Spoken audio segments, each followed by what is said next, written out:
கடவுள் நம் சார்பில் இருக்கும்போது, ஆண்டவரே நீர் என்றும் எங்கள் சார்பில் இருக்கிற அன்பு தெய்வம். எத்தனை ஆயிரம் பேர் எதிராக இருந்தாலும் நீர் எங்கள் சார்பில் இருக்கும் பொழுது எந்த ஒரு தூசியும் துரும்பும் கூட அணுகாது. ஆண்டவரே, எஸ்தர் அரசி தன்னுடைய சிக்கலான சூழ்நிலைகளில் ஆண்டவரே ஆதரவற்றவளும் உம்மை தவிர வேறு துணையற்றவளும் ஆகி எனக்கு உதவி செய்யும் என்று வேண்டின பொழுது நீர் அவருக்கு பக்க பலமாயிருந்தீர்.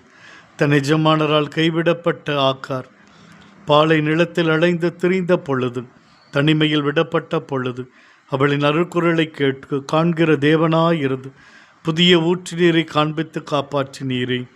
தாவீதின் மகனே இயேசுவே, எனக்கு இரங்கும் என்று பர்த்திமேயு கூவி அழைத்த பொழுது மொத்த கூட்டமும் அவனை அடக்க நினைத்தது, அவருக்கு எதிராக இருந்தது. ஆனால் நீ ஒருவர் தான் அவர் சார்பில் இருந்து பார்வையை கொடுத்தேன்.